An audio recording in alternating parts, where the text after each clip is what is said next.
ఏపీలో కొత్తగా ఎన్ని కంపెనీస్ వస్తున్నాయో మనమైతే చూస్తూనే ఉన్నాము. అయితే ఇదే క్రమంలో అనంతపూర్కి మరో టాప్ కంపెనీ రాబోతుంది అన్నట్లయితే సోషల్ మీడియాలో వైరల్ అవుతూ ఉంది. అయితే ఏం కంపెనీ రాబోతుంది, మరి కూటమి ప్రభుత్వం ఏం చేయబోతుంది అనే విషయాలు అయితే తెలుసుకుందాం.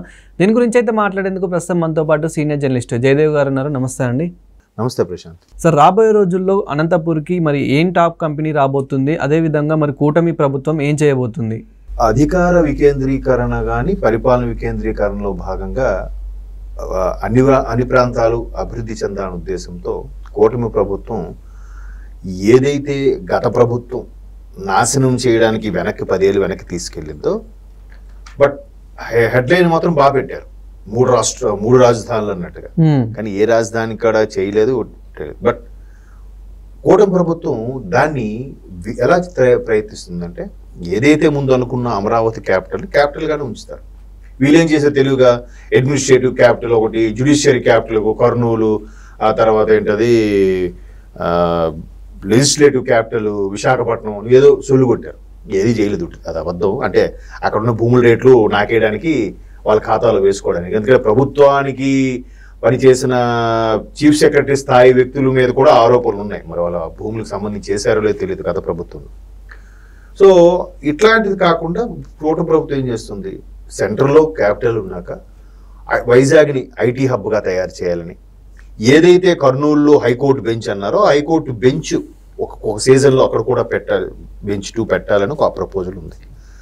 ఇకపోతే అన్ని రాష్ట్రాలకి, అన్ని జిల్లాలకు కూడా ఒక్కొక్క జిల్లాకి, అంటే ఉమ్మడి జిల్లా నేను చెప్పేది, ఒకప్పుడు 13 జిల్లాలు ఏవైతే ఉన్నాయో, కోస్తాంధ్ర 9, రాయలసీమ 4 జిల్లాలు, 13 జిల్లాలకు గాను కంపల్సరిగా ఒక్కొక్క జిల్లాకు ఒక్కొక్క ప్రశస్తమైన ఒక కంపెనీ కానీ, ఫ్యాక్టరీ కానీ, ఒక పరిశ్రమ కానీ తీసుకొచ్చే ప్రపోజల్లో కంకణ కట్టుకున్నట్టుగా కనిపిస్తుంది. దాంట్లో భాగంగానే అనంతపురం, ఆల్రెడీ కియా అనంతపురం దగ్గరే ఉందనుకుంటా.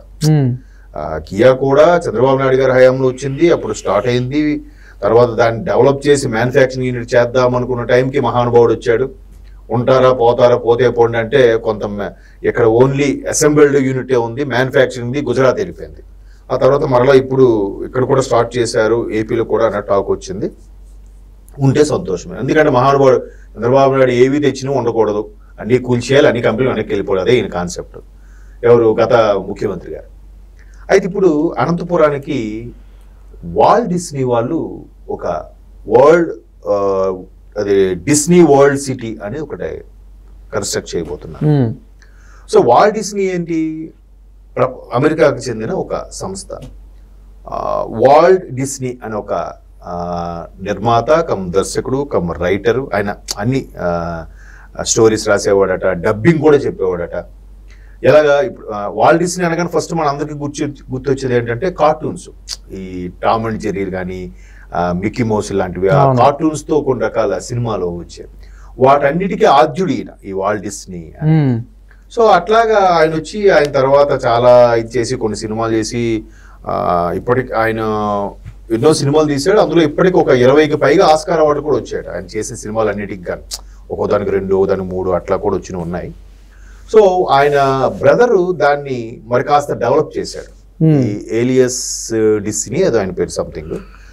వాళ్ళు వచ్చాక వాళ్ళు ఒక స్టూడియో కట్టడము, స్టూడియో నుంచి సినిమాలు నిర్మాణం చేయడము, దాన్ని ఇంకా ఈ ఛానల్స్కి స్ప్రెడ్ చేయడము, తద్వారా పెద్ద మరి పాలిసినట్టు పెద్ద పెద్ద బ్యానర్ కదా, వరల్డ్ ఫేమస్, హాలీవుడ్లోనే ది బెస్ట్ స్టూడియోస్ కలిగిన సంస్థ అది. సో అటువంటి వాళ్ళు డిస్నీ వరల్డ్ సిటీ అనే ఒక దాన్ని ఎలా చెప్పొచ్చు, మేబీ ఒక స్టూడియో లాగా అనుకోండి. అన్ని రకాలుగా, అంటే ఇప్పుడు నాగార్జున గారు అన్నపూర్ణ స్టూడియోస్ని ఆయన ఆల్మోస్ట్ 2010లోనో 11లోనో ఆయన ఒక డెసిషన్ తీసుకుని అన్నపూర్ణ స్టూడియోస్ని నాగేశ్వరరావు గారిని ఒక విధంగా స్టార్ట్ చేస్తే దీన్ని 10 చేయాలనే కాన్సెప్ట్లో, దాంట్లోనే ఏఎన్ఆర్ ఒక కాలేజ్ అని పెట్టి దాంట్లో 24 క్రాఫ్ట్స్కి ఎలాగైతే తర్ఫీదునిస్తూ చేశారో, ఇక్కడ కూడా వాల్ట్ డిస్నీ వాళ్ళు డిస్నీ వరల్డ్ సిటీ అనేది ఒక ఎస్టాబ్లిష్ చేసి, దాంట్లో ఇప్పుడు అందరూ ఏం చేస్తున్నారు, టెక్నీషియన్ హాలీవుడ్ని తెచ్చుకుంటున్నాం. ఇప్పుడు RRRకి, బాహుబలికి, వాటికి ఆ గ్రాఫిక్ డిజైన్కి, ఆ గ్రీన్ మ్యాట్లోని వైర్ వర్క్కి హాలీవుడ్ టెక్నీషియన్ పనిచేశారని చెప్పి మనకి బిహైండ్ ది సీన్స్ అని చూస్తుంటాం యూట్యూబ్లో. రాజమౌళి గారు కూడా రీసెంట్గా బాహుబలికి సంబంధించిన ఎలాగా షూట్ చేశారనేది ఒక రిలీజ్ చేశారు ఓటీటీలో. సో అలాగా అలాగ చేసే కాన్సెప్టు, ఆ టెక్నిక్స్ ఎట్లా ఇప్పుడు మనం ఆల్మోస్ట్ ఒక 30 ఏళ్ల కిందటే జురాసిక్ పార్క్ లాంటి సినిమాలు చూసి నిజంగా రాకాశ్ బల్ వచ్చిందా, వీళ్ళందరిని తినేసిందా అన్నట్టు మనకి ఎదగా కళ్ళ కట్టారు.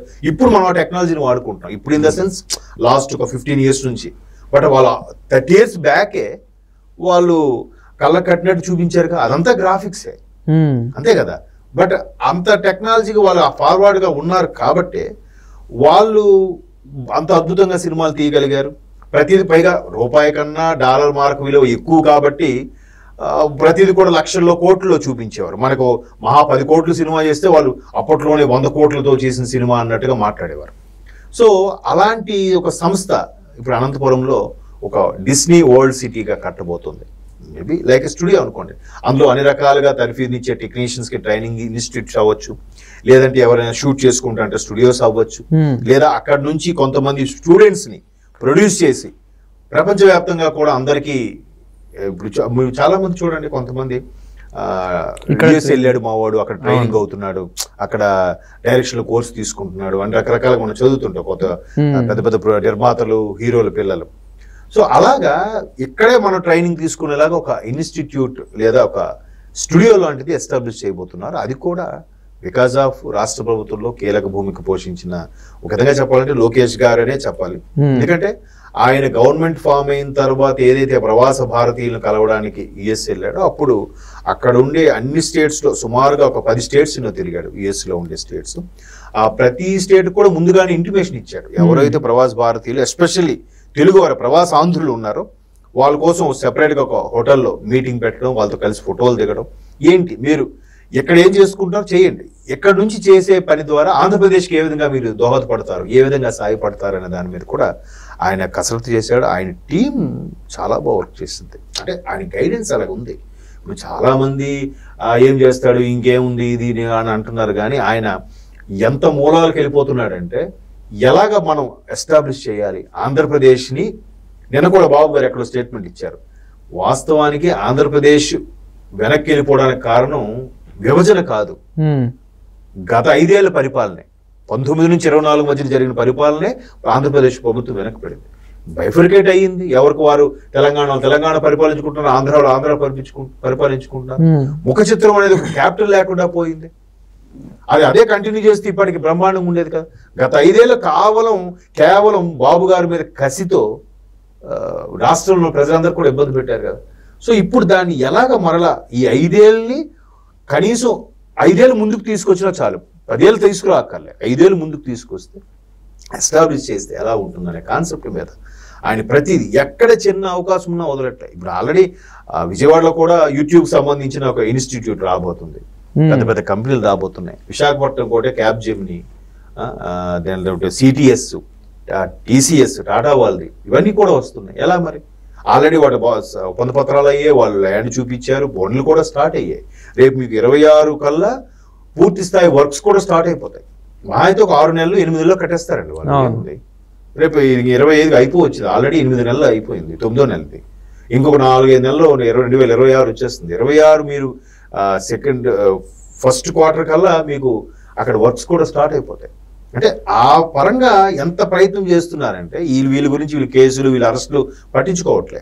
ఒక్కొక్క రాయలసీమకి ఈ విధంగా పెడదాం, లేదంటే దక్షిణ కోస్తాకి ఈ విధంగా ఇక్కడ ఇవన్నీ పెడదాం. ఇప్పుడు ఆల్రెడీ దక్షిణ కోస్తాకు సంబంధించి నెల్లూరు, సూళ్ళూరుపేట మధ్యలో ఉండేవాడిని ఎలా ఎస్టాబ్లిష్ చేద్దాం. దీనికి చెన్నై అతి దగ్గరగా ఉన్న మేజర్ సిటీ కాబట్టి దాన్ని యూటిలైజ్ చేసుకుంటూ ట్రాన్స్పోర్ట్ పరంగా అంత మేజర్ సిటీ దగ్గరలో ఉంటే యూస్ఫుల్ గా కూడా ఉంటుంది. కంపెనీలు కూడా త్వరగా వస్తాయి. ఎందుకు, వాళ్ళకి ఇంటర్నేషనల్ ఎయిర్పోర్ట్ ఉంది కాబట్టి ఆ బోర్డింగ్ టైం అవన్నీ టైం టేకన్ అవ్వకుండా ఉండడం కోసం. అది అటువైపు బెంగళూరుకి దగ్గరలో, అనంతపురం అంటే అటు కర్ణాటక బెంగళూరు ఇంటర్నేషనల్ ఎయిర్పోర్ట్ దగ్గరలో, అలాగే ఎక్కడెక్కడ సెట్ చేస్తున్నారు. ఇటువైపు శ్రీకాకుళంలో కూడా పెద్ద ఎయిర్ రన్వే కూడా ఎస్టాబ్లిష్ చేయబోతున్నారు. ఏది భోగాపురం ఇంటర్నేషనల్ ఎయిర్పోర్ట్ కాకుండా. అంటే ఎక్కడికక్కడ అలా చేయడం వల్ల ట్రాన్స్పోర్ట్ బాగా పెరగడం వల్ల ఈజీగా వచ్చి వాళ్ళు వెళ్ళిపోయే యాక్సెస్ పెట్టి కంపెనీలు తీసుకొచ్చి చెప్పిస్తే ప్రయత్నం చేస్తున్నారు. అంటే ఇప్పుడు చెప్పుకున్నా వేస్ట్ ఏమో, మనం ఊరికే ఏదో భజన చేసినట్టు ఉంటుంది. కొద్దిగా ఒక 1 or 2 years ఆగిన తర్వాత ఎంతవరకు స్టార్ట్ అయ్యేది కూడా ఒక క్లారిటీ వస్తుంది, అప్పుడు మాట్లాడుకుందాం. Thank you sir. Thank you.